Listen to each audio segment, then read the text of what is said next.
नमस्कार दोस्तों, आपके अपने चैनल प्योरिटी ऑफ लाइफ में मैं नीलम शुक्ला आपका बहुत बहुत स्वागत करती हूँ। दोस्तों, चैत्र नवरात्रि आने में अब बस कुछ ही समय बचा हुआ है। होली के बाद माँ दुर्गा की पूजा का ये समय होता है जिसका इंतजार हर भक्त को रहता है। माँ भगवती दुर्गा की आराधना के लिए ये बहुत ही विशेष समय होता है। कोई भी विशेष कामना हो आपकी, माँ भगवती दुर्गा की कृपा पाना चाहते हैं तो इन 9 दिनों में माँ भगवती दुर्गा के 9 स्वरूपों की विशेष रूप से पूजा आराधना करने से हर प्रकार की कामना पूर्ण हो जाती है। माँ भगवती दुर्गा के 9 स्वरूप होते हैं। प्रथमम शैलपुत्री च, द्वितीयम ब्रह्मचारिणी, तृतीयम चंद्रघंटेति, कुष्मांडेति, चतुर्थकम पंचमम स्कंदमातेति, षष्ठम कात्यायनीति च, सप्तमम कालरात्रीति, महागौरीति चाष्टमम, नवमम सिद्धिदात्री च, नवदुर्गा प्रकीर्तिता। इस तरह से माँ नौ दुर्गा की पूजा होती है इन नवरात्रि के दिनों में, जिसमें पहले दिन माँ शैलपुत्री की पूजा होती है, दूसरे दिन माँ ब्रह्मचारिणी की और तीसरे नवरात्रि को माँ चंद्रघंटा की पूजा होती है। चौथे नवरात्रि पर माँ कुष्मांडा देवी की, पांचवें नवरात्रि पर माँ स्कंद माता की पूजा होती है और छठे नवरात्रि में माँ कात्यायनी की पूजा होती है। 7वें दिन नवरात्रि जो होती है उस दिन माँ कालरात्रि की पूजा होती है और 8वें दिन माँ महागौरी की पूजा होती है। सिद्धिदात्री की पूजा होती है 9वें दिन, जो कि सभी प्रकार की सिद्धियों को देने वाली है।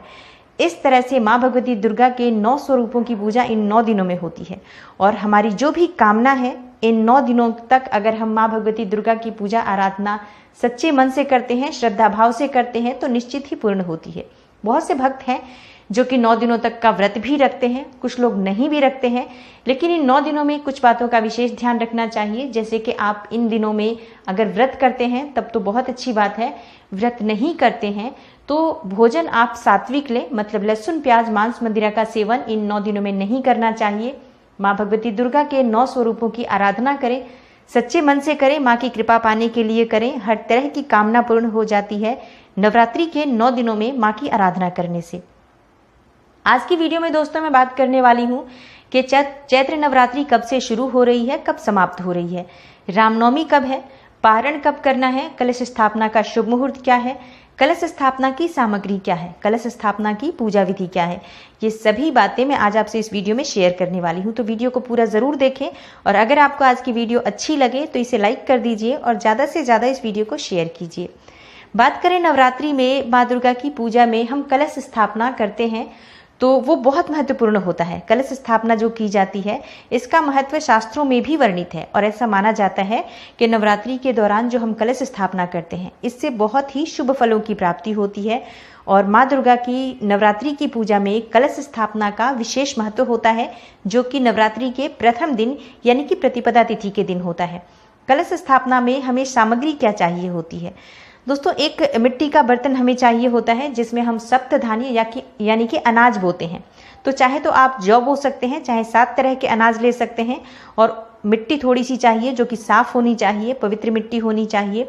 आप उस मिट्टी के बर्तन में भी कलश स्थापना करना चाहते हैं तो मिट्टी के बर्तन में आप इस कलश जो सप्त धान्य आपको बोना है उसके लिए आप जो मिट्टी है, पवित्र स्थान की मिट्टी, उसे उस चौड़े मुंह वाले बर्तन में डाल दें। कोई भी एक बर्तन ले सकते हैं, चाहे तो आप धातु का बर्तन भी ले सकते हैं और मिट्टी का मिल जाए तो सर्वश्रेष्ठ होता है।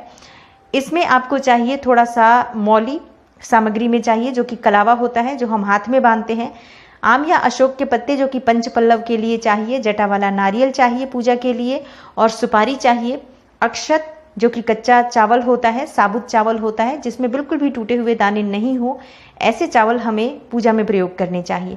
फूल चाहिए, फूलों की माला चाहिए। माँ भगवती दुर्गा को लाल रंग के फूल बहुत प्रिय हैं तो आप लाल पुष्प यानी कि कनेर का पुष्प ले सकते हैं या फिर गुलाब का फूल ले सकते हैं।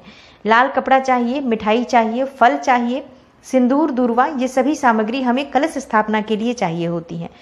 कलश स्थापना में सबसे पहले हमें सप्तधान्य बोना होता है। तो जो मिट्टी का बर्तन आपने लिया है सप्तधान्य बोने के लिए, उसमें आप थोड़ी सी मिट्टी डाल दें और उसमें थोड़ा जल छिड़क दें, उसके ऊपर आप सप्तधान्य बो दें।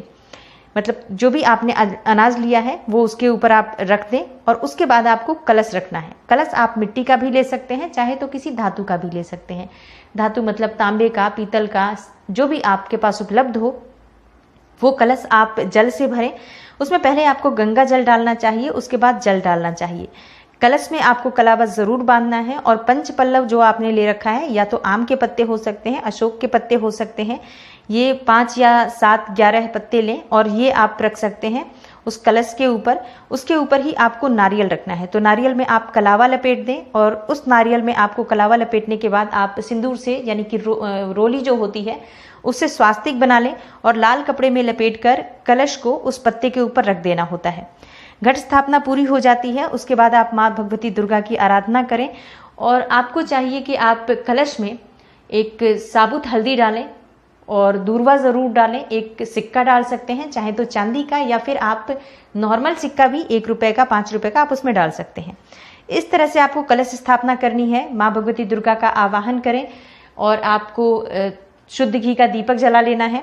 अगर आप अखंड ज्योत जलाना चाहते हैं, अखंड दीपक 9 दिनों तक प्रज्वलित करना चाहते हैं, तो इस समय में ही आपको अखंड दीपक भी जला लेना है। तो ये तरीका होता है माँ भगवती दुर्गा की पूजा में पहले दिन जो घट स्थापना होती है उसका। घट स्थापना लोग ब्राह्मण को बुलाकर भी करवाते हैं, जो कि विधि विधान से घट स्थापना करवा देते हैं और उसके बाद आप पूजा स्वयं से कर सकते हैं। चाहे तो ब्राह्मण को भी लोग प्रतिदिन बुलाते हैं और वो पाठ करते हैं आकर।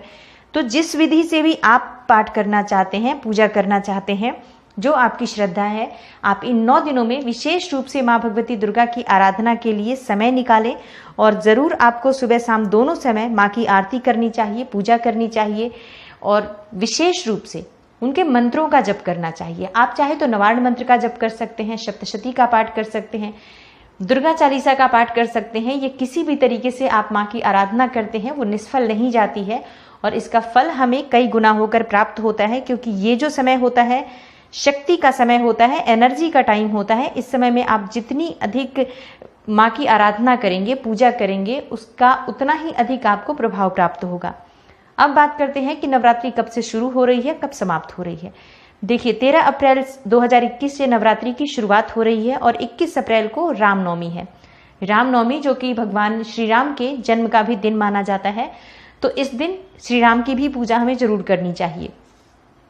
22 अप्रैल को पारण करना है। नवरात्रि आप 9 दिन का व्रत कर रहे हैं तो 21 अप्रैल तक आप व्रत करेंगे और 22 अप्रैल को सुबह आप हवन इत्यादि करने के बाद पारण करते हैं। ब्राह्मण को दान दक्षिणा दें या फिर जरूरतमंदों को दान दें, कन्याओं को भोजन कराएं और 22 अप्रैल को पारण करें।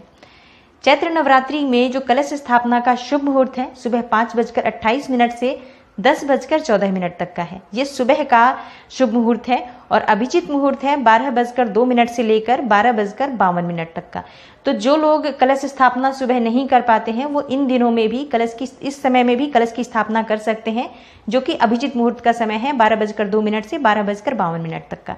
आज के दिन बहुत ही शुभ योग लग रहे हैं। सर्वार्थ सिद्धि योग लग रहा है, अमृत सिद्धि योग लग रहा है, तो बहुत ही शुभ दिन है। 13 अप्रैल से आप जो कलश की स्थापना करेंगे शुभ समय में करें, माँ की आराधना सच्चे मन से शुरू करें, शीघ्र ही आपकी कामना पूर्ण होती है। माँ भगवती दुर्गा की आराधना जब हम करते हैं तो सिर्फ हमें अपने भावों से माँ को प्रसन्न करना चाहिए।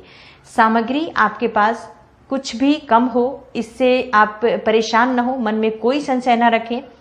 सिर्फ आप सच्चे मन से माँ की आराधना करें। माँ के मंत्र जप कर सकते हैं, मंत्र जप करें। मंत्र जप नहीं कर सकते हैं, सिर्फ माँ के नाम का ही स्मरण कर लें, जैसे जय माँ दुर्गा, जय माँ दुर्गा, जय माँ दुर्गा भी आप करते हैं तो इससे भी आपके ऊपर माँ भगवती दुर्गा की कृपा मिलती है। तो जरूर करें 9 दिनों में जैसे भी आप कर पाते हैं माँ की आराधना। और उम्मीद करती हूँ कि चैत्र नवरात्रि से जुड़ी हुई ये जो जानकारी है आपको जरूर अच्छी लगेगी। और वीडियो आपको अच्छी लगी हो तो वीडियो को लाइक कर दीजिए, ज़्यादा से ज़्यादा इस वीडियो को शेयर कीजिए। चैनल से जुड़े रहिए क्योंकि नवरात्रि की शुरुआत हुई है तो नवरात्रि से जुड़ी हुई सभी जानकारी आपको मिलने वाली है इस चैनल पर। तो चैनल से जुड़े रहें और सब्सक्राइब कर लें चैनल को, बेल बटन को प्रेस कर लें जिससे कि कोई भी वीडियो आपसे मिस न हो। मैं मिलती हूँ आपसे अगली वीडियो में, तब तक के लिए नमस्कार।